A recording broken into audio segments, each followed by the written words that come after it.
Gulf ಯುದ್ಧದ effect ಯಾವ ಮಟ್ಟಕ್ಕೆ ನಮ್ಮ ಭಾರತಕ್ಕೂ ಕೂಡ ತಟ್ಟುತ್ತಾ ಇದೆ ಅಂತ ಹೇಳಿ ನೋಡ್ತಾ ಇದೀವಿ. ವಾಣಿಜ್ಯ ಬಳಕೆಯ ಗ್ಯಾಸ್ ಇದೀಗ ಪೂರೈಕೆ ಆಗ್ತಾ ಇಲ್ಲ, ಸ್ಥಗಿತ ಆಗೋಗಿದೆ. ಮತ್ತೊಂದು ಕಡೆ ಇಲ್ಲಿ ನಾವು ಗೃಹ ಬಳಕೆಗೆ ಬಳಸ್ತಾ ಇದ್ದಂತ ಗ್ಯಾಸ್ ಸಿಲಿಂಡರ್ ಬೆಲೆ ಜಾಸ್ತಿ ಆಗಿದೆ. ಯಾವ ಮಟ್ಟಕ್ಕೆ ಪರಿಸ್ಥಿತಿ ಹಾಳಾಗ್ತಾ ಇದೆ ಅಂತ ಹೇಳಿ ನೋಡ್ತಾ ಇದೀವಿ. ಹೋಟೆಲ್ ಉದ್ಯಮಕ್ಕೂ ತಟ್ಟಿರುವಂತಹ ಗಲ್ಫ್ ಯುದ್ಧದ ಬಿಸಿ ಇದು. ವಾಣಿಜ್ಯ ಬಳಕೆಯ ಗ್ಯಾಸ್ ಸಿಲಿಂಡರ್ ಪೂರೈಕೆ ಸ್ಥಗಿತ ಆಗಿದೆ. ಮಧ್ಯಾಹ್ನದವರೆಗೂ ಕೂಡ ವಾಣಿಜ್ಯ ಬಳಕೆಯ ಗ್ಯಾಸ್ ಸಂಗ್ರಹ. ಮಧ್ಯಾಹ್ನದ ಬಳಿಕ ಬೆಂಗಳೂರಲ್ಲಿ ಹೋಟೆಲ್ಗಳು ಬಂದ್ ಆಗಬಹುದು. ಎಲ್ಪಿಜಿ ಸಿಲಿಂಡರ್ ಕೊರತೆಯಿಂದ ಹೋಟೆಲ್ ಬಂದ್ಗೆ ಸಜ್ಜಾಗ್ತಿದ್ದಾರೆ. ಬಹುಶಃ ಹೋಟೆಲ್ಗಳೆಲ್ಲವೂ ಕೂಡ ಬಂದ್ ಆಗಬಹುದು ಅಂತ ಹೇಳಲಾಗ್ತಾ ಇದೆ.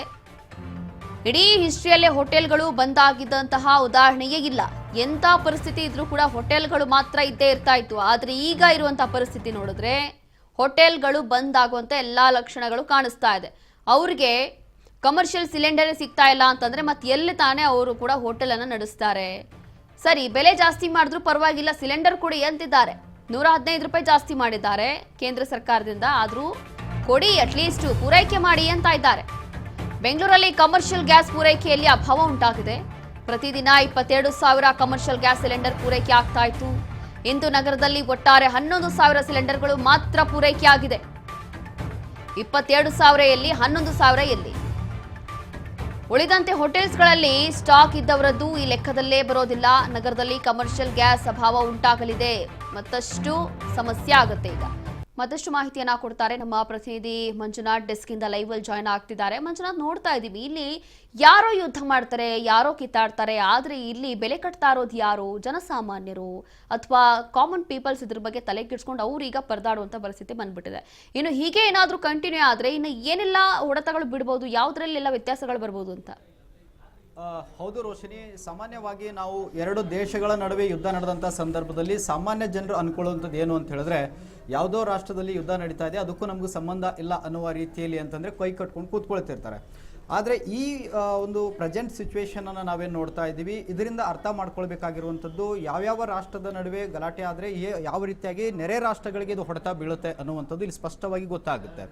ಈಗಾಗಲೇ ಅಂತಂದರೆ ಇರಾನ್ ಹಾಗೂ ಇಸ್ರೇಲ್ ನಡುವೆ ನಡೀತಾ ಇರುವಂತಹ ಮತ್ತು ಅಮೆರಿಕ ಏನು ಜಂಟಿಯಾಗಿ ಇರಾನ್ ಮೇಲೆ ದಾಳಿಯನ್ನು ಮಾಡ್ತಾ ಇದ್ದಾವೆ. ಇದರಿಂದಾಗಿ ಅಂತಂದರೆ ಈಗಾಗಲೇ ಭಾರತಕ್ಕೆ ಬರಬೇಕಾದಂತಹ ಕೆಲವೊಂದು ಜಲಮಾರ್ಗಗಳು ಅಂತಂದರೆ ಸಂಪೂರ್ಣವಾಗಿ ಈಗಾಗಲೇ ಕ್ಲೋಸ್ ಮಾಡಲಾಗಿದೆ. ಕ್ಲೋಸ್ ಮಾಡಿದ್ದರ ಪರಿಣಾಮವಾಗಿ ಈಗಾಗಲೇ ಅಂತಂದರೆ ಡೀಸೆಲ್ ಆಗಿರ್ಬೋದು, ಪೆಟ್ರೋಲ್ ಆಗಿರಬಹುದು, ಗ್ಯಾಸ್ ಕೂಡ ಅಂತಂದರೆ ಈಗ ಬರ್ತಕ್ಕಂಥ ಕಚ್ಚಾ ತೈಲಗಳೆಲ್ಲವೂ ಕೂಡ ಅಂತಂದರೆ ಸಂಪೂರ್ಣವಾಗಿ ಬಂದ್ ಆಗಿದೆ. ಇದರಿಂದ ಭಾರತದಲ್ಲಿ ದಿನದಿಂದ ದಿನಕ್ಕೆ ಅಂತಂದರೆ ಅಭಾವ ಸೃಷ್ಟಿ ಆಗ್ತಾ ಇರುವಂಥದ್ದು.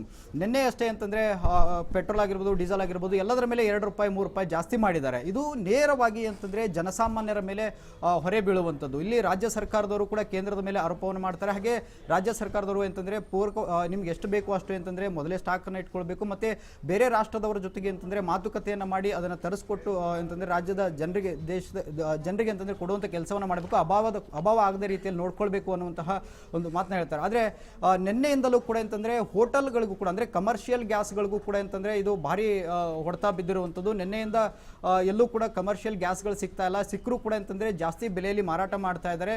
ಹೀಗಾಗಿ ಅಂತಂದರೆ ಹೋಟೆಲ್ಗಳು ಕೂಡ ಅಂತಂದರೆ ಸಂಪೂರ್ಣವಾಗಿ ಬಂದ್ ಆಗುತ್ತೆ ಅನ್ನುವಂಥ ಮಾತನ್ನ ಅಂತಂದರೆ ಈಗಾಗಲೇ ಹೋಟೆಲ್ ಮಾಲೀಕರ ಸಂಘದವರು ಕೂಡ ಅಂತಂದರೆ ನಿನ್ನೆ ಒಂದು ಕಳವಳ ವ್ಯಕ್ತಪಡಿಸಿದ್ರು. ಹಾಗೆ ಮುಖ್ಯಮಂತ್ರಿ ಸಿದ್ದರಾಮಯ್ಯನವರಿಗೂ ಕೂಡ ಅಂತಂದರೆ ಒಂದು ಪತ್ರವನ್ನು ಕೂಡ ಬರೆದಿದ್ರು. ಹಾಗೆ ಮೀಟ್ ಕೂಡ ಆಗಿ ನಿನ್ನೆ ಮಾತನಾಡಿ ಬಂದಿದ್ದಾರೆ.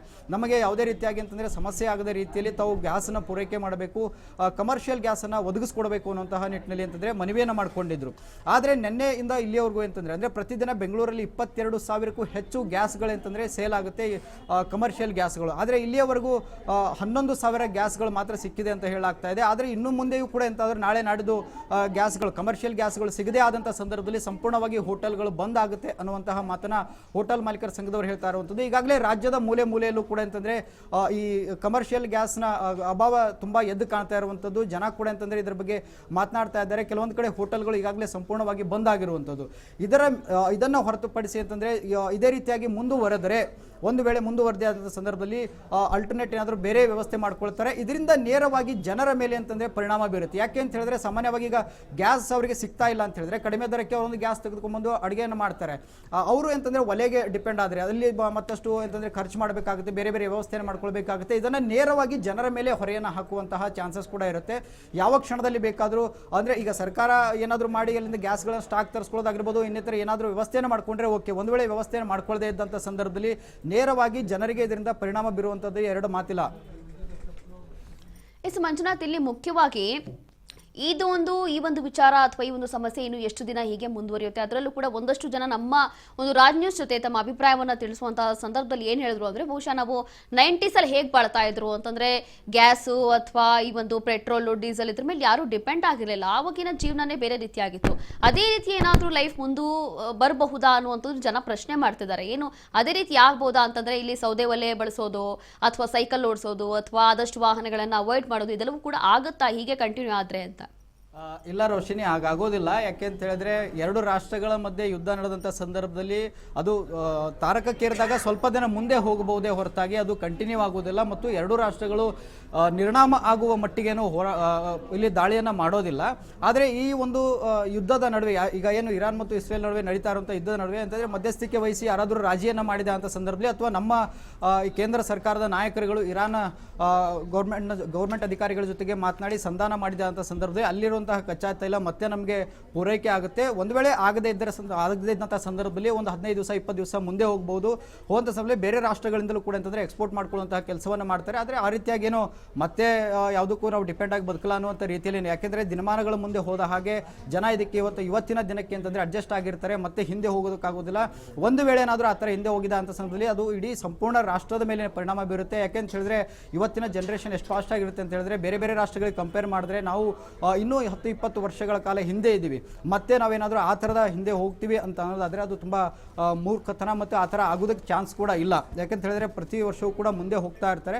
ಈಗಲೂ ಕೂಡ ಅಂತಂದರೆ ಎರಡು ರಾಷ್ಟ್ರಗಳ ನಡುವೆ ನಡೀತಾ ಇರುವಂತಹ ಯುದ್ಧ ತಣ್ಣಗಾಗ್ತಾ ಇದ್ದ ಹಾಗೆ ನಮಗೂ ಕೂಡ ಅಂತಂದರೆ ಕಚ್ಚಾ ತೈಲ ಬರುತ್ತೆ. ಮತ್ತು ಇಲ್ಲಿನ ಸರ್ಕಾರದವರು ಕೂಡ ಅಲ್ಲಿನ ಸರ್ಕಾರದವ್ರ ಜೊತೆಗೆ ಮಾತನಾಡಿ ಅಂತಂದರೆ ಬಗೆಹರಿಸುವಂಥ ಕೆಲಸವನ್ನು ಮಾಡ್ತಾರೆ. ಆದರೆ ಅಲ್ಲಿಯವರೆಗೂ ಅಂತಂದರೆ ಜನಸಾಮಾನ್ಯರ ಮೇಲೆ ದರ ಏರಿಕೆಯ ಒಂದು ಭಾರ ಬೀಳುವುದಂತೂ ತಪ್ಪಲಿಕ್ಕೆ ಸಾಧ್ಯನೇ ಇಲ್ಲ ಅಂತ ಹೇಳ್ಬೋದು ರೋಶಿನಿ.